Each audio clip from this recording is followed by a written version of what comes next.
నమస్కారం అండి. ఈరోజు మనము నంద్యాల జిల్లా కొత్తపల్లి మండలంలోని సోమల సుధాకర్ రెడ్డి అన్న గారి రైతు గారి పొలంలో ఈరోజు ఉన్నాము. అన్నగారు ఒక 3 ఎకరాల్లో ఖర్జూర తోట వేశాడు. ఆ ఖర్జూర తోట రాబడి, కష్ట నష్టాలు, పూర్తి వివరాలు అన్న మాటల్లోనే తెలుసుకుందాం. అన్న సుధాకర్ రెడ్డి అన్న గారు నమస్కారం. ముఖ్యంగా మీరు ఖర్జూర పంట ఎన్నుకున్నారు.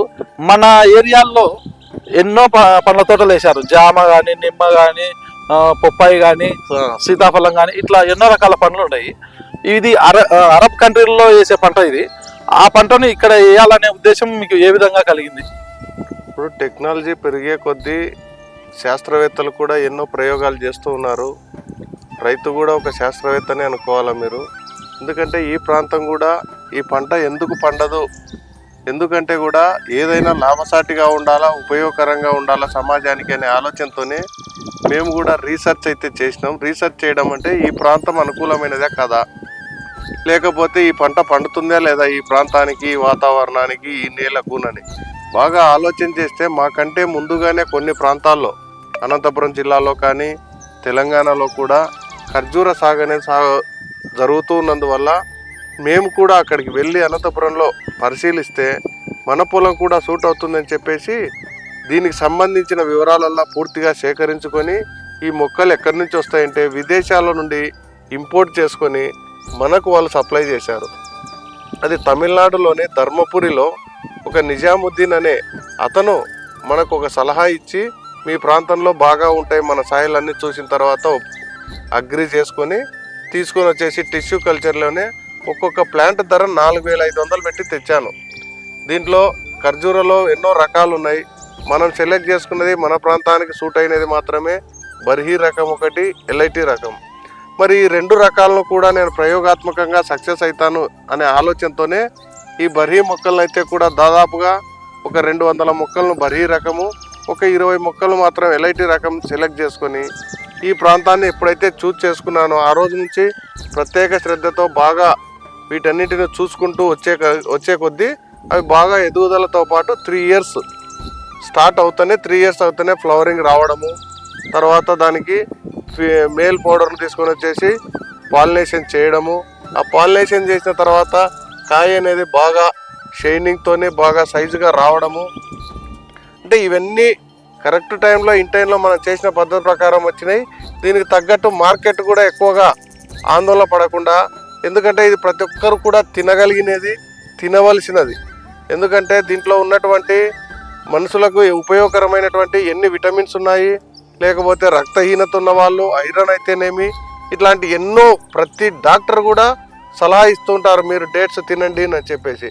కానీ ఆ సౌదీలో వచ్చినటువంటి కిమీ డేట్స్ అవన్నిటిని తయారు చేయడానికి మన వాతావరణానికి తేడా ఉంటుంది. కాబట్టి మనం ఈ పచ్చి ఖర్జూరనే తీసుకొని ఎల్లో కలర్ వస్తేనంటే పండు అయితేనే దీని తర్వాత ఏం చేయాలంటే దీన్ని కటింగ్ చేసేసి మార్కెట్లోకి తీసుకెళ్తేనే తింటే బాగా స్వీట్గా ఉంటుంది, మంచిగా ఉంది. కాబట్టి ఫ్రెష్ అనేది ఉంటుంది, ఎటువంటి కెమికల్ అనేది వాడేదే లేదు.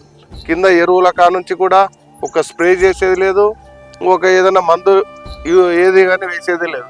కేవలం ఎరువుతోనే ఈ ప్రాంతం అంతా కూడా నీళ్ళ బాగా ఉండడము, వాటర్ కూడా తక్కువగా తీసుకొని పండించుకొని మనం మార్కెట్లో బాగా సక్సెస్ అయినాం. కాబట్టి బాగా ఈ పంటను ఎన్నుకొని నేనైతే ముందుకు సాగుతూ ఉన్నాను. ఇది మొక్క వేసిన నుంచి ఎన్నాళ్ళకి కాపు వస్తుందన్న? ఇది టిష్యూ కల్చర్ కదా, తెచ్చిన వెంటనే నాటాను. నాటిన తర్వాత వచ్చేసి ఇది ఒక్కొక్క మొక్కకు 24 అడుగుల దూరం. ఎందుకంటే ఇవి చాలా షార్ప్గా ఉంటాయి. అవి ఏమాత్రము ఎక్కడైనా కుచ్చుకుంటే రక్తం ఇమ్మీడియట్గా వస్తుంది, చాలా షార్ప్గా ఉండడం వల్ల. సో వాటిని జాగ్రత్తగా ఉండాలా. తర్వాత ఇది ఒక 3 ఇయర్స్కి అయితే ఈ మొక్క అనేది ఇప్పుడు 4th ఇయర్ అంటే నేను టిష్యూ కల్చర్ ఇది 4 సంవత్సరాలకి ఈ సైజుకి వచ్చేసింది. కాబట్టి 3 సంవత్సరాలు కంప్లీట్ అయితేనే స్టార్టింగ్ అనేది అవుతుంది, ఈల్డింగ్ అనేది వస్తుంది. కాబట్టి నాకు 3 ఏళ్ళ తర్వాత వచ్చింది. ఇప్పుడు ఫుల్ ఫ్లెడ్జ్గా మొత్తం వచ్చేసినాయి పంట. సంవత్సరానికి ఒక్క కాపే కాస్తుందా? ఇది ఎవ్రీ ఇయర్ ఒకటే క్రాపే. అది కూడా ఫిబ్రవరిలో ఫ్లవరింగ్ వస్తుంది, ఫిబ్రవరి మార్చిలో, జూలైలో, జూన్ లాస్ట్ జూలైకి కటింగ్ అనేది అంటే దాన్ని తినడానికి కాయ అనేది తయారవుతుంది. కాబట్టి సంవత్సరానికి ఒక్కటేసారి వస్తుంది. ఇది ఈ కొత్త పంట వేసినారు కదా, ధైర్యంగా మీకు గిట్టుబాటు అవుతుందా?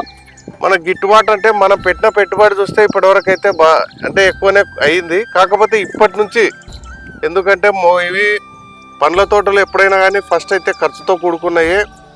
ఇంకా తర్వాత మనకు వచ్చేటటువంటిది ఆదాయం అనేది ఏంటంటే వీటికి ఖర్చు అనేది తగ్గిపోతుంటే ప్రాఫిట్ అనేది పెరుగుతుంది. నేను ఇంతవరకు చేసిన ఖర్చుతో పోల్చుకుంటే నాకు ఇప్పుడు వచ్చే ఒక మొక్కకే తీసుకుంటే ఫర్ ఎగ్జాంపుల్ ఒక 5 గెలలు వచ్చినాయి మినిమం, అంటే 8 అట్లా కూడా వచ్చాయి. సారస్ అవుతాయి. ఒక 5 వేసుకున్నట్లయితే కూడా ఒకటోటి 8 నుంచి 10 కేజీల వరకు వస్తుంది. ఒక్కొక్క కిలో 100 రూపీస్కి ఇచ్చినానంటే కూడా ఒక గెల దాదాపు 1000 రూపాయలు, ఒక గెల 1000 రూపాయలు 800 అట్లా పోతుంది. సో దీనికి చేసే పని అయితే బాగా నీట్గా చేసుకుంటూ వచ్చినా కాబట్టి ఒక మొక్కకు దాదాపు 5000 వరకు వస్తుంది. కాబట్టి నేను వర్కౌట్ అయితే అంటే నాకు బాగా ఆదాయం వస్తుందనే భావిస్తున్నాను. ఇది ఇయర్ అయితే నాకు బాగా ఉండడం వల్ల ఆదాయం పొందుతానని ఆశిస్తున్నాను. ఇది నెట్టు కట్టినారు కదా, ఇది ఎందుకు కట్టాల్సి వచ్చింది? అంటే ఇది చాలా స్వీట్గా ఉంటుంది. దీనికి పక్షులు క్రిమి కీటకాలు ఏవైనా కానీ వీటిపైన వాళ్తే ఏమవుతుందంటే కాయ చెడిపోవడానికి తొందరగా అవకాశం ఉంటుంది.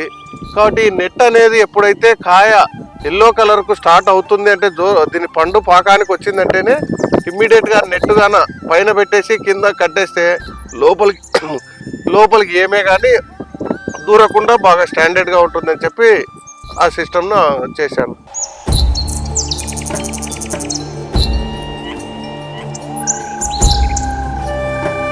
ఎకరాకు ఎంత దిగుబడి వస్తుంది? ఎకరాకు ఇప్పుడు మీరు 3 ఎకరాలు వేసినారు కదా, అవును, మొత్తం పంట ఎంత దిగుబడి వస్తుంది మీకు? ఇప్పుడు నేను వేసిన పంట అయితే మొత్తం కూడా 3 acres 220 plants అయితే ఇప్పటి వరకు నాకు ఇయర్ పోయినదైతే 2 టన్నుల వరకు సేల్ చేశాను. ఇంకా ఒక 4 టన్నులు రావచ్చు అని నా అంచనా వేసుకుంటున్నాను, 4 లేదా 5 టన్నులు. సో వీటిని చక్కగా మార్కెట్ చేసుకుంటే మంచి ఆదాయమే పొందుతానని నేను కోరుకుంటున్నా. మన ఏరియాలో మార్కెటింగ్ కు మీకు వెసులుబాటు అవుతుందా? మార్కెటింగ్ అంటే ఎక్కడో మన గుంటూరు వేరే జిల్లాల నుంచి కూడా అడుగుతున్నారు, కానీ నా దగ్గర ఉన్నటువంటి ప్రొడక్షన్ ఏదైతే ఉందో దాటికి లోకల్ మార్కెటింగే ఉంది నాకు. లోకల్ అంటే కర్నూలు, నంద్యాల ప్లస్ ఇక్కడ ఉన్నటువంటి మా మండలము ఆత్మకూరు కానీ ఈ ప్రాంతాలంతా కూడా ఏంటంటే తెలిసిన వాళ్ళు తోట దగ్గరకు వచ్చేసి తీసుకెళ్తున్నారు. ఎందుకంటే దీని యొక్క ప్రాముఖ్యత, ఈ ఫ్రెష్గా ఉన్నాయి, బాగా స్వీట్ ఉన్నాయి, చాలా బాగున్నాయి, మంచి కూడా ఆరోగ్యానికి అని చెప్పేసి చాలామంది తోట దగ్గరకు వచ్చేసి కిలో 150 రూపీస్ లెక్కలో తీసుకెళ్తున్నారు. మనం హోల్సేల్గా అయితే 100 రూపీస్కి ఇచ్చుకున్నా మనకైతే వర్కౌట్ అవుతుంది, కానీ 150కి కూడా ఇప్పుడు సేల్ చేసుకుంటున్నామంటే మనమైతే మంచి ప్రాఫిట్లోనే ఉండగలుగుతామని కోరుకుంటున్నా. మొత్తానికి మన ఏరియాలో మన ప్రజలకు సౌదీ అరేబియాలో పండే పంటను ఇక్కడ తీసుకొచ్చి మీరు పండిస్తున్నారు కదా, ముఖ్యమైన ఉద్దేశం ఏది? ఉద్దేశం అంటే చెప్తుంది కదా, మనం లాభపడాలా, మనతో పాటు ఇక్కడ ఉన్నటువంటి వారికి కూడా ఉపయోగపడాలా. మేజర్గా ఉన్నటువంటి ఆరోగ్య సమస్యలతో ఎంతమంది అయితే ఇబ్బంది పడుతున్నారో వారికి ఇప్పుడు ప్రతి ఒక్కరు డాక్టర్ ఇచ్చే సలహా ఒకటే, పండ్లు తినండి, ఆకుకూరలు తినండి, లేకపోతే ఏదన్నా కల్తీ లేని అంటే మందులు కొట్టని తినండి అని చెప్పి ఎంతో శాస్త్రీయంగా చెప్తూ ఉంటారు. అంటే ఆర్గానిక్ అని. ఈ ఆర్గానిక్ టైప్లో ఉన్నటువంటిది ఏది ఉంటుందని ఆలోచన చేసే ఇవి ఆర్గానిక్ పండ్లుగానే చెప్పుకోవచ్చు. ఎందుకంటే ఎటువంటి కెమికల్ వాడేది ఏం లేదు. వీటిని ఇంత స్పష్టంగా చూపిస్తున్నాము, ప్లస్ పెంచే విధానాన్ని కూడా ఉన్నాయి కాబట్టి ప్రతి ఒక్కరు ఇష్టపడతారు, నేను లాభపడతాను, ప్లస్ వాళ్ళకు కూడా ఉపయోగకరంగా ఉంటుందనే ఆలోచనతోనే ఈ తోటనైతే సెలెక్ట్ చేసుకోవడం జరిగింది. మీకు మొత్తం ఇక్కడ ఎన్ని ఎకరాలు, ఏమేమి పంటలు వేశారు? ఇక్కడ మనకి ఇక్కడ ఉన్నటువంటిది 14 acres ఉంది. దీంట్లో తోట చుట్టూ కూడా టెంకాయ చెట్లు నాటాను. తర్వాత ఒక 2 acres సపరేట్గా టెంకాయ చెట్లు, తర్వాత సీతాఫలం NMK రకం వచ్చేసి ఒక 3 acres, తర్వాత వచ్చేసి నిమ్మ ఒక 2 acres. అంటే ఇట్లా ఈ ప్రకారంగా మొత్తం అయితే తోటను ఫుల్ చేసుకొని వివిధ రకాల పండ్ల తోటలతోనే పెట్టుకున్నాను. నేరేడైతేనేమి, మామిడైతే కొద్దిగా ఉన్నాయి. టోటల్గా దీన్ని ఉద్యానవనంగా ఎట్లుండాలా మనకు అనే ఆలోచనతోనే మొత్తం బాగా సెలెక్ట్ చేసుకొని మొత్తాన్ని ఫుల్ చేసుకొని రన్నింగ్ చేసుకుంటున్నాం. వీటి మధ్యలో దాదాపు 24 feet ఒక్కొక్క మొక్కకు దూరం ఉంది కదా, ఈ మధ్యలో ఖాళీ ప్లేస్లో మళ్ళీ ఏదైనా పంట వేయచ్చా? మనకు ఒకటి సీ ఫామ్ కూడా ఉండడం వల్ల నా దగ్గర ఉన్నటువంటి పొట్టేళ్ళు అయితే గొర్రెలు అయితేనేమి వాటికి కూడా తిరగడానికి అనుకూలంగా ఉంటుంది. ఆ ఎరువు అనేది దీనికి కూడా ఉపయోగపడుతుంది కాబట్టి దీనికి ఉన్నటువంటి సిస్టమేటిక్, ఎందుకంటే ఇంత డిస్టెన్స్ ఉంటేనే ఈ చెట్టు అనేది బాగా వృద్ధి అవుతుంది, ప్లస్ మనం తిరగడానికి ఇబ్బందికరంగా ఉండదు. ఎందుకంటే చూస్తున్నాం కొమ్మలు రెండు కూడా హైట్ పోయే కొద్దీ అక్కడ ఇక్కడ టచ్ అవుతూ ఉంటాయి. అందులో దానికి గ్యాప్ లేకపోతే ఏమవుతుందంటే అవి షార్ప్గా ఉండడం వల్ల ప్రమాదం కూడా జరుగుతుంది. కాబట్టి ఇక్కడ పనిచేసే వర్కర్స్ అయితేనేమి, అందుకే నేను కంపల్సరీగా హెల్మెట్ వాడతాను. ఇక్కడ ఉన్నటువంటి వర్కర్స్కు సూచనలు తీసుకొని జాగ్రత్తలు ఈ తోటలో పనిచేయిస్తాను వాళ్ళకి సేఫ్టీ కోసం. ఎందుకంటే ముళ్ళులు కత్తుల్లాగా ఉన్నాయి ఇవి, కత్తుల్లాగానే ఇప్పుడు పైకి ఉన్నాయి కాబట్టి డేంజర్ కనపడతలేదు. అది కిందికి ఉన్నప్పుడు అయితే మాత్రం చాలా ఇబ్బంది ఉంటాయి. ఖచ్చితంగా వర్కర్స్ ను మీరు అందరూ కలిసి హెల్మెట్లు ఖచ్చితంగా వాడుతుంటారు. ఇక్కడ తోటలో వర్క్ చేయడానికి వచ్చినామంటే మాత్రం తగు జాగ్రత్తలతోనే ఇందులోకి వస్తాము. దీనికి ఎందుకంటే పైకి వెళ్లే కొద్ది కూడా ఒక స్టాండ్ అనేది ఏర్పాటు చేసుకున్నాం. రాబో రోజుల్లో ఒక లిఫ్ట్ లెక్కలు ఏదైనా ఒకటి అరేంజ్ చేసుకుని పైకి వెళ్లాల్సింది ఉంటుంది. ఈ మొక్క జీవితకాలం ఎంత ఉంటుంది? మ్యాక్సిమం అయితే ఈ మొక్కకు ఉన్నటువంటి డిసీజెస్ ఒక్కటే, ఒక పురుగు అనేది ఒకటే వస్తుంది దీనికి. ఆ పురుగు అనేది ఇక్కడెక్కడ కాండం చెట్టు ఎక్కడైనా కానీ లోపలికి దొరబడినదంటే లోపలంతా కూడా దాన్ని పిప్పినంతా బయటికి తీసేస్తుంది. అంటే లోపల ఉన్న దానికిన్న సిస్టాన్ని డిస్కనెక్ట్ చేసేస్తుంది. అప్పుడు చెట్టు చనిపోవడానికి ఆస్కారం ఎక్కువ. కాబట్టి వచ్చేది ఒకటే ఆ పురుగును. మనం ఏదైనా స్టార్ట్ అయ్యింది అంటేనే దాన్ని ఇమ్మీడియట్గా ఒక సైపర్మెథిన్ ఏదన్నా కానీ కొంచెం, ఎందుకంటే ఆ జిల్లా అనేది మందు ఉంటుంది, దాన్ని స్ప్రే చేసుకున్నట్లయితే దాదాపుగా అది కూడా ఉండదు. అది ఒక 2 monthsకు లేదా 45 daysకి ఒకసారి బాగా అబ్జర్వ్ చేసుకొని ఆ పురుగు ఏదైనా ఉందంటే మాత్రం ఇమ్మీడియట్గా ఈ కాండానికి మాత్రమే, మళ్ళీ ఎక్కడ పైన కాదు ఎక్కడే కాదు, కాండానికి మాత్రం, అంటే మొద్దు ఉంది కదా ఇదంతా ఈ చెట్టు భాగాన్ని మాత్రమే స్ప్రే చేసుకుంటే ఇంకా ఏమి కూడా ఉండదు. అది కూడా చేయడం ఎందుకంటే ఆ ఒక్క పురుగు దెబ్బ వల్ల దానికి వేరే రకంగా ట్రీట్మెంట్ అయితే చేయలేం. కాబట్టి ఇంకా వేరే దీనికైతే ఏం డిసీజెస్ అయితే వచ్చినది లేదు. ఇక మ్యాక్సిమం రావు. ఎన్ని సంవత్సరాల వరకు పంట ఇస్తుంది? ఇది దాదాపు జీవితకాలం ఇంత నిర్ణయించలేదు, కానీ మనకు ఆ చెట్టుకు అలాంటివి జరిగితేనే చనిపోతుంది. కాబట్టి ఈ చెట్టు అయితే మాకు ఇవ్వడం అయితేనే మీరు ఎన్నేళ్ళు అయితే దాన్ని చూసుకోగలుగుతారో అన్నేళ్ళ వరకు ఉంటుందని చెప్పి చెప్తున్నారు. సో ఇంకా తర్వాత దీని లైఫ్ టైం ఎంత అనేది అయితే మనకు ఫిక్స్ అయితే చేయలేదు అది. కానీ మొత్తంగా మన ఏరియాలో సౌదీ నుంచి ఇక్కడికి తీసుకొచ్చి చాలా ధైర్యం చేశారు రెడ్డి గారు. ముఖ్యంగా మన రెడ్డి గారు అరేబియన్ దేశస్తులు పండించే పంటను ఇక్కడ తీసుకొచ్చి పండించడానికి మెయిన్ ఉద్దేశం అతని మాటల్లోనే తెలుసుకున్నాము.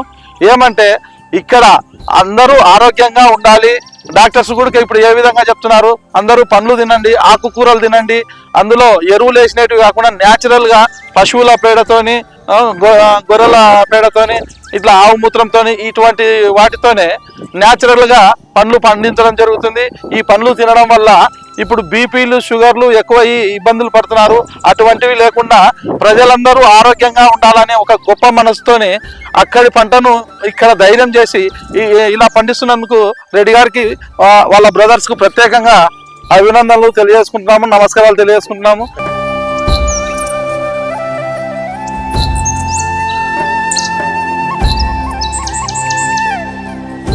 రెడ్డి గారు, మీరు ఈ మొక్కలు ఎక్కడి నుంచి తీసుకొచ్చారు? మేము వచ్చేసి తమిళనాడులోని ధర్మపురిలో నుంచి ఈ మొక్కలు తేవడం జరిగింది. ఈ పంట ఎందుకంటే అక్కడ కూడా తిన్నాం పండ్లు. మీకు కూడా ఒక పండిస్తాను, స్వీట్ ఎట్లా ఉందో మీరు కూడా ఒకసారి టేస్ట్ చూడండి దీన్ని. వావ్, చాలా అద్భుతంగా ఉంది. మనము అరేబియన్ దేశానికి పోయి అక్కడ తినలేము. కాకపోతే ఈ పంట మనకు రైతు గారు ఇక్కడ పండించి అందుబాటులో మనకు ఈ టేస్ట్ రుచి చూపిస్తున్నందుకు ప్రత్యేక ధన్యవాదాలు చెప్తున్నాము. రెడ్డి గారు, పండు చాలా అమృతం. ఇప్పుడు దేవతలు అమృతం తాగినారు, మనం అమృతాన్ని చూడలేదు. ఈ ఫలం తింటే అమృత ఫలం అని అంటారు. డాక్టర్స్ కూడా చాలా మంది ఎందుకు చెప్పేది ఏంటంటే ఆరోగ్యం కాపాడుకోండి పండ్లు ఆకుకూరలు అనే దాంట్లో రెడ్డి గారు సాహసం చేసేసి ఈ పండ్ల మొక్కలను ఎక్కడి నుంచి రెడ్డి గారు మీరు తెప్పించింది? నేను ఇది అరేబియన్ కంట్రీస్ నుంచే, దుబాయ్ నుంచి వాళ్ళు ఇంపోర్ట్ చేసుకున్నారు. నేను వాళ్ళ దగ్గర నుంచి టిష్యూ కల్చర్ తీసుకొని వచ్చుకొని ఈ మొక్కలను స్టార్ట్ చేశాను. ఒక మొక్క తమిళనాడులోని ధర్మపురి. ఒక్కొక్క ప్లాంట్ వచ్చేసి 4500 పడింది. ఇది 4500. ఒక ఎకరాకు 75 మొక్కలు. ఒక ఎకరాకు 75 మొక్కలు. దాంట్లో 10% మేల్ ఉండాలి. అంటే 90% మాత్రం ఫిమేల్, 10% మేలు. సో ఆ మొక్కలు తెచ్చుకున్న తర్వాత ఫిమేలు అన్ని లైన్లో నాటుకొని మేలు ఒక వారంలో నాటాను. అంటే ఆ ఫ్లవరింగ్కు ఆ మేల్ అనేది ముందు వస్తుంది. ఆ ఫ్లవర్ను మనం సేకరించుకొని దాన్ని నీట్గా సేవ్ చేసుకొని ఈ ఫ్లవరింగ్ వచ్చినప్పుడు దానికి 2 పాలినేషన్ చేస్తాం. సో మనం ఇక్కడ 3 ఎకర్స్కి వచ్చేసి దాదాపు 220 ప్లాంట్స్ ఉన్నాయి, 220 ఉంటాయి. మరి 220లో 10% అంటే 22 అట్లా ఉన్నాయి మనకు. ఏవి మొగ మొక్కలు, వాటి ఫ్లవర్ తీసుకుంటాం. ఇన్ కేస్ ఏంటంటే మనకు ఫస్ట్ సఫిషియెంట్గా ఫ్లవరింగ్ రాక వాళ్ళ దగ్గర నుంచే మేల్ పౌడర్ని తీసుకొని పాలినేషన్ చేసాము. సో దీనికంతా ఈ 3 ఎకర్స్కి వచ్చేసి మనం ఆ రోజుల్లో దాదాపు ఒక 13-14 lakhs వరకు కూడా మొక్కలకే ఖర్చు పెట్టడం జరిగింది. ఎందుకంటే ఎకరాకు 2 ఎకర్స్ దానికి 200 అంటేనే దాటికే 9 lakhs అట్లా అయిపోయింది. దాన్ని తీసుకొని వచ్చినాక ఇక్కడ మళ్ళా జేసీబీతో 4x4 మెజర్మెంట్స్లో గుంత తీయడము, తర్వాత ఏర్పాటు చేసుకోవడము, ఎరువులు సరైనవి అన్నీ వేసి దాదాపు ఒక 12 lakhs వరకు కూడా ఎక్స్పెండిచర్ చేసుకొని, ఇంకోటి ఏంటంటే దీనికి వాటర్కు డ్రిప్ సిస్టాన్ని ఏర్పాటు చేసాం. మనకు ఉన్నటువంటి ఇక్కడ వాటర్ తక్కువగా ఉండడం వల్ల బాయింది ఒక 2 బోర్లు, 1.5 బోర్లు ఉన్నాయి. వాటి నుంచి డ్రిప్ సిస్టమ్ వేసుకొని ప్రతి చెట్టుకు కూడా ఎప్పుడైతే అవసరమవుతుందో అప్పుడు మాత్రమే అందేటట్లుగా ఏర్పాటు చేసుకొని సాగు చేసుకుంటూ ఉన్నాం. ఈ నేల మనకు ఇప్పుడు సౌదీ అరేబియన్ కు అక్కడ ఇసుక ప్రాంతం, మనకు ఇక్కడ మట్టి ప్రాంతం. ఈ నేల మీకు అనుకూలంగా ఉందా? మామూలుగా అయితే నాకు చెప్పినటువంటి వాళ్ళు శాస్త్రవేత్తలు ఏమైతే చెప్పారంటే ఏ నేలైనా ఇది సూట్ అవుతుంది, సౌడు నేలైనా కూడా బాగా సూట్ అవుతుంది, ఏ నేలైనా. కాకపోతే తేమ శాతం ఎక్కువగా ఉండకూడదు. ఇప్పుడు నల్లరేగడి అవి ఉన్నాయి, అవి ఉండి ఎప్పుడు కూడా తేమను కలిగి ఉంటే మొక్కకు వేరు అనేది వ్యవస్థ ఎప్పుడు కూడా దెబ్బతింటుంది. ఎందుకంటే ఎక్కువ తేమ శాతం ఉంటే. కాబట్టి తేమ శాతం మరీ ఎక్కువగా ఉండే చోట కాకుండా వేరు వ్యవస్థ బాగా ఫ్రీగా పోయేటట్టు ఉండాలా. చౌడు నేలైనా దీనికి సూటబుల్ అవుతుంది. కాబట్టి దీనికి స్పెసిఫిక్గా ఇలాంటి నేలనే కావాలనేది అయితే ఏమీ లేదు. అయితే మన ఏరియాలో కూడా ఇలాంటి కొత్త రకం పండ్లు పండించవచ్చు అని అంటారు. ఖచ్చితంగా, ఎందుకంటే రాబో రోజుల్లో దీని యొక్క ప్రాముఖ్యత ప్రతి ఒక్కరికి తెలిసిపోయింది. కాబట్టి అందరూ కూడా నిత్యం వాడుకునే పండుగ తయారైంది. కాబట్టి ఈ పండు వాడటం వల్ల వాళ్ళ ఆరోగ్యం అనేది స్పెసిఫిక్గా మాకు వచ్చే ఒక నెల సీజన్ ఉంటుంది, నెలన్నర ఉంటుంది సీజను. ఈ సీజన్లో తిన్న ప్రతి ఒక్కరు కూడా దాదాపుగా ఏంటంటే బాగా హెల్తీగా ఉన్నట్లుగా వాళ్ళే చెప్తుంటారు. ఈ పళ్ళ సీజన్ వస్తేనే మేము తినడం వల్ల హెల్తీగా తయారవుతున్నాము, ఇంకా ఎప్పుడు వస్తాయని చెప్పి ఎదురు చూస్తున్నారు మా ప్రాంతం వాళ్ళు. సో కాబట్టి ఇలాంటి ఖర్జూరం తినడం వల్ల చాలా ఆరోగ్యంగా ఉంటుంది. మనం ఎందుకంటే మాకు ఇక్కడే నల్లమల ఫారెస్ట్ ఉండడం వల్ల ఈ డేట్స్ కూడా నల్లమల డేట్స్గా మేము కూడా చెప్పుకుంటూ బాగా ప్రాచుర్యం అయితే పొందింది. మంచి మార్కెట్ కలిగి ఉన్నాం, మాకంటే మంచి సక్సెస్ఫుల్గానే అవుతున్నాం అని చెప్పి మేము భావిస్తున్నాం. ఈ పండు వల్ల మెయిన్ ఉపయోగాలు ఏమి? ఇంకా ఒక ఉపయోగం అంటే ఎన్నో విటమిన్స్ కలిగి ఉంటాయి. దీంట్లో ఫ్యాబ్రికేటెడ్ బాగా కలిసి ఉన్నది. మరియు ఆరోగ్యానికి ఐరన్ తక్కువ ఉన్న వాళ్ళు ఎక్కువగా వాడతారు. షుగర్ ఉన్న వాళ్ళు తినొచ్చా? షుగర్ అయితే స్వీట్ అయితే ఉంటుంది. ఎందుకంటే ఐఎమ్ నాట్ ఏ డాక్టర్, నేను ఒక డాక్టర్ని అయితే కాదు. స్వీట్ ఏదైనా స్వీట్ అవుతుంది, కానీ షుగర్ వాళ్ళకు తినడం అంటే లిమిట్లో తింటే ఏం కాదు. ఇక స్వీట్ ఉన్నాయి కదా అని అన్ని తింటే వాళ్ళు మళ్ళీ డాక్టర్ని ఎత్తుక్కుంటూ పోవాలా. కాబట్టి అంత సలహా అయితే ఇవ్వలేం, కానీ ఇదైతే స్వీట్ అయితే స్వీట్గానే ఉంటుంది.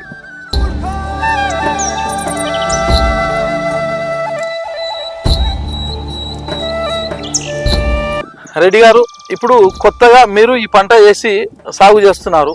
కొత్తగా రైతులు ఈ పంట పండించాలని చెప్పేసి మీ వద్దకు వచ్చి సలహా అడిగితే మీరు ఎవరిని సమాధానం? రైతు యొక్క ఆర్థిక పరిస్థితిని ఫస్ట్ చూసుకోవాలా. ఎందుకంటే దీనికి ఫస్ట్ ఖర్చు కొద్ది కూడుకున్నది. ఆ ఆర్థిక పరిస్థితిని నేను ఛేదించగలను, నేను పెట్టుకోగలను అన్న వాళ్ళకైతే మంచి సలహా అయితే ఇవ్వగలుగుతాము.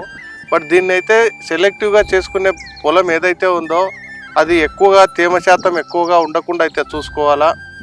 తర్వాత మొక్కకు దూరం 24 అడుగులు ఖచ్చితంగా ఉండేటట్టుగా చూసుకోవాలా. సరే, ఈ మొక్క హెల్తీగా పెంచుకుంటే తర్వాత అనేది మనకు ఈరోజు నేను క్యాల్కులేషన్ వేసుకున్నటువంటిది 5-6 గెలలే అంటున్నాను, కానీ 10 గెలలు కూడా వస్తుంది. కాబట్టి దానికి జాగ్రత్తలు అంటే ఏంటంటే, ఇట్లా గెల తయారైన తర్వాత ఈ వెయిట్ 10 కిలోస్ని పట్టుకోవాలంటే ఆ కొమ్మకు స్ట్రెంత్ సరిపోదు. కాబట్టి ఆ గెలను కట్టుకోవడానికి మళ్ళీ తాళ్ళతో ఏర్పాటు చేసుకుని అంటే ఇట్లాంటి వర్క్ చేయడానికి మ్యాన్ పవర్ అంటే ఏంటంటే నిత్యం కూడా ఈ తోటను పర్యవేక్షిస్తూ ఉండాలా. క్రాప్ ఈ సీజన్ ఏదైతే ఉందో ఆ టైంలో అనునిత్యం వర్షం పడితే కూడా ఇంకోటి ఉంది, ఇట్లాంటి పండు వచ్చిందంటే ఇంకేమవుతుందంటే ఎక్కువ మాగితే మళ్ళీ దెబ్బతింటుంది. దెబ్బతినడం అంటే ఏంటంటే ఇట్లయితే ఉంటుంది. ఇది వర్షాకాలం కాబట్టి దీనికి మళ్ళీ కవర్స్ ఉన్నాయి, సపరేట్ ప్లాస్టిక్ కవర్స్. వాటిని కవర్ చేయాల్సిన బాధ్యత కూడా రైతు పైన ఉంటుంది. అంటే ఇన్ని జాగ్రత్తలు తీసుకునే మనలో చేసుకోగలం అంటే మాత్రమే సలహా ఇస్తాను. కానీ ఓకే ఏదో ఇంతకుముందు ఏదో యూట్యూబ్లలో కొన్ని దాంట్లో చూసేసి వేస్తే పండుతుంది, ఎటువంటి ఖర్చు లేదు, లక్షలు వస్తుంది అని వాటిని నమ్మి పోవద్దని చెప్తాను. అనుభవపూర్వకంగా పరిశీలించిన తర్వాతనే, ఎందుకంటే ఒక రైతు ఎంతో పెట్టుబడి పెడుతున్నారంటే అది ఎక్కడి నుంచి వచ్చినది మాకు కూడా తెలుసు కాబట్టి నష్టపోకూడదనే సూచనతోనే పెట్టే ముందే దాని జాగ్రత్తలు తీసుకొని నేను చేయగలనంటేనే ముందుకు పోమని చెప్పి కోరుతాను రైతును. మంచిగా చెప్పారు రెడ్డి గారు. ఇప్పుడు మొక్క వేసిన తర్వాత 3 నుంచి 4 సంవత్సరాలకు దిగుబడి వస్తుంది అన్నారు కదా. ఫస్ట్ సంవత్సరం వచ్చిన దిగుబడి అదే విధంగా 3 సంవత్సరాలకు కానీ 10 సంవత్సరాలకు కానీ ఏమన్నా దిగుబడి పెరుగుతుందా, అదే విధంగానే ఉంటుందా? మాక్సిమం అయితే మాత్రం గెలలు ఎక్కువ పెట్టడం వల్ల ఏమవుతుందంటే అందులో నాణ్యత అనేది తగ్గుతుంది. కాబట్టి మనము 8-10 గెలలు పెట్టుకుంటే వాటికంటే ఎక్కువ అంటే వస్తాయి ఫ్లవరింగ్, కొన్ని 12-15 కూడా వస్తాయి. కానీ అన్నింటికీ అవి న్యాయం చేకూర్చలేదు ఆ చెట్టు. కాబట్టి ఏదైతే వీక్గా ఉండేవో వాటిని తొలగించుకొని మనకు 8-10 గెలలు మాత్రమే పెట్టుకుంటే మంచి కాయ వస్తుంది. ఆడిగే ఒక చెట్టుకు 800 కేజీలు అంటే ఆడిగే 8,000 అంటే 100 రూపీస్ వేసుకుంటే.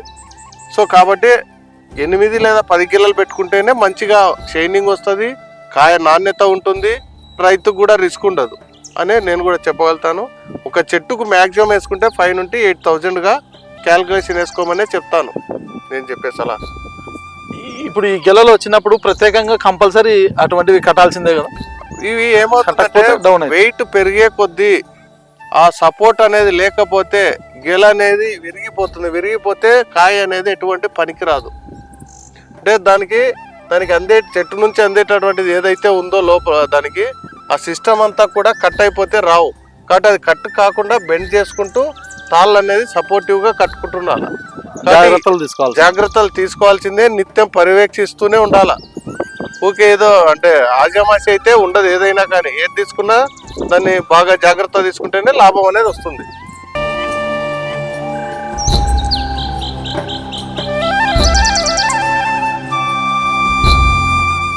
రెడ్డి గారు, ఇంత అరేబియన్లో పండే పంటను ఇక్కడ పండిస్తున్నారు కదా, ఇది చాలా ఖర్చుతో కూడిన పంట. ఇటువంటి పంటను మీరు పండిస్తున్నారు, మీకు ప్రభుత్వం తరఫున ఏదన్నా సహకారం అందుతుందా లేదా? ఇప్పుడు మనం బాగా చూసుకున్నట్టంటే మన ఆంధ్రప్రదేశ్ రాష్ట్రంలో ఎన్నో రకాలుగా అంటే వివిధ పండ్ల తోటలకు దిగుబడి పెంచుకునేటట్లుగా వాళ్ళు సలహాలు ఇస్తూ కొన్ని సబ్సిడీలు కూడా ఇవ్వడం జరుగుతుంది. కానీ ఈ ఖర్జూర సాగునైతే ప్రభుత్వం అయితే ఇంకా గుర్తించలేదని నేను చెప్తాను ఇప్పటికీ. సో భవిష్యత్తులో కూడా దీని ప్రాముఖ్యత తెలుసుకొని, ఎందుకంటే ఆ రైతు ఇప్పుడు వాళ్ళు అనుకోవడం ఏంటంటే బాగా డబ్బు ఉన్న వాళ్ళు పెడుతున్నారు అని ఆలోచన చేస్తున్నారు. డబ్బు ఉన్న వాళ్ళే కాదు, పంట పండించేది ఎవరైనా కానీ రైతే. ఆ దృష్టితో మన ప్రభుత్వం కూడా ఆలోచన చేసి ఈ ఖర్జూర సాగు చేసే వారికి కూడా ఇంత ఆర్థిక సహాయం అంటే సబ్సిడీ ఇవ్వడం కానీ, దీనికి సంబంధించిన పనిముట్లు ఏదైనా అని పనిముట్లు సబ్సిడీలో ఇవ్వడం కానీ చేస్తే ఆ రైతుకి ఇంకా ప్రోత్సాహకరంగా ఉంటుంది. ఈ పండ్ల తోటల వల్ల మన రాష్ట్రానికే మంచిగా పేరు వస్తుంది, ప్లస్ బాగా ఉపయోగపడుతుంది. కాబట్టి ప్రభుత్వం కూడా దీనిపైన దృష్టి పెట్టాలని చెప్పేసి నేను వ్యవసాయ శాఖ మంత్రివర్యులను కోరుతున్నాను. రెడ్డి గారు, ఇప్పుడు 3 ఎకరాల్లో పంట పండిస్తున్నారు కదా, దీనికి కూలీలు ఎంతమంది కావాల్సి వస్తుంది? ఇక్కడ నాకు తోట లేబర్ అంటే కంటిన్యూషన్ వర్క్ అయితే ఉండదు. కాకపోతే నాకున్నటువంటి రకరకాల పండ్ల తోటల వల్ల అంటే రకరకాల చెట్లు ఉండడం వల్ల ఇక్కడ ఒక ఫ్యామిలీ అనేది నా తోటలోనే ఉంటుంది. ఒక ఫ్యామిలీ నిత్యం కూడా వాళ్ళు మార్నింగ్ టు ఈవినింగ్ వరకు పని చేసుకుంటూనే ఉంటారు. ఎక్కడైనా కలుపు మొక్కలున్నా లేకపోతే ట్రాక్టర్తో ఏదన్నా గడ్డిని తీసేయడం కానీ ఇంకా ఏదన్నా చెట్టుకు వర్క్ ఉంటే చేసుకుంటూ ఒక ఫ్యామిలీ కంటిన్యూతో పాటు మా అన్న ఇక్కడే ఉంటాడు. ఒక అన్న, ఆయన నిత్యం కూడా తోటలోనే తిరుగుతూ పని చేసుకుంటూ దాదాపు అంటే ఒక 3 మాత్రం కంటిన్యూషన్గా ఇందులో పనిచేస్తూ ఉంటారు. విన్నారు కదా రెడ్డి గారి అదే ఖర్జూర తోట వివరాలు అతని మాటల్లోనే విన్నారు. ప్రభుత్వాలు కూడా సహాయ సహకారాలను అందిస్తే ఇలాంటి రైతులు ఇంకా కొంతమంది ముందుకు వస్తారు, మంచి ఆరోగ్యకరమైన పండ్లను మన ప్రజలందరికీ రుచి చూపిస్తారు, రాష్ట్రానికి పేరు వస్తుంది. కాబట్టి ప్రతి ఒక్కరూ రైతుకు సహకరించాలని చెప్పేసి కోరుతూ మనం ఇంకొక రైతుతో మనం కలుద్దాము. మా ఛానల్ను లైక్ చేయండి, సబ్స్క్రైబ్ చేయండి. ఇలాంటి చక్కటి అవకాశాన్ని మాకు కల్పించి ప్రతి ఒక్క రైతుకు కూడా ఇలా చేస్తే బాగుంటుందని తెలియజేసే మీ అందరికీ అంటే ఈ మీ ఛానల్ వారికి మా ప్రత్యేక ధన్యవాదాలు. కాబట్టి ఈ ఛానల్ ద్వారా ప్రతి ఒక్కరూ మంచి మనసును చేసుకొని ఈ విషయాన్నంతా గ్రహించి ఏ రైతుకైతే అవసరమవుతుందో ఆ రైతుకు చేరవేసి మంచి మెసేజ్ని ఇస్తే మనం కూడా సమాజానికి ఉపయోగపడిన వాళ్ళం. కాబట్టి మీ అందరికీ ధన్యవాదాలు. థ్యాంక్ యూ రెడ్డి గారు. Thank you thank you Reddy గారు.